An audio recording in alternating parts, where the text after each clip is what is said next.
আহক আজি জানো ফেচবুকত কেনেদৰে সাবস্ক্ৰিপশ্যন সেটআপ কৰা যায়। সাবস্ক্ৰিপশ্যনটো সেটআপ কৰিবলৈ প্ৰফেশনেল ডেশবৰ্ডত যায়। সাবস্ক্ৰিপশ্যন সেটআপটোত ক্লিক কৰি আপোনালোকে এমাউণ্ট এটা সেটিং কৰি ল'ব লাগিব। মিনিমাম এমাউণ্টটো 89 रुपीस, বাকিখিনি মেক্সিমাম আপোনালোকৰ সুবিধা অনুযায়ী আপোনালোকে সেটিংটো কৰি ল'ব।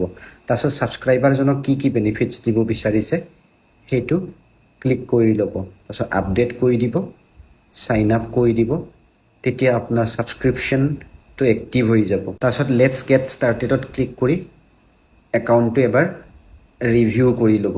এইখিনি হৈ যোৱাৰ পিছত আপোনালোকে এটা কমেণ্ট এটা পিন কৰি থ'ব লাগিব। সেই কমেণ্টটো যেতিয়া আপোনালোকে পোষ্ট কৰিব কমেণ্টৰ তলত ওলাব, তেতিয়া সেই পিন কমেণ্টটোত ক্লিক কৰি যিসকলে আপোনালোকৰ চেনেলটো ভাল পায় সাবস্ক্ৰাইব কৰিব বিচাৰিছে তেখেতসকলে সাবস্ক্ৰাইব কৰিব পাৰিব। এনেকুৱা ধৰণৰ টেকনিকেল ভিডিঅ' পাই থাকিবলৈ মোৰ চেনেলটো লাইক, শ্বেয়াৰ, কমেণ্ট আৰু সাবস্ক্ৰাইব কৰি দিব। আৰু যিসকলে ফ'ল' কৰা নাই ফ'ল' কৰি ল'ব। ধন্যবাদ।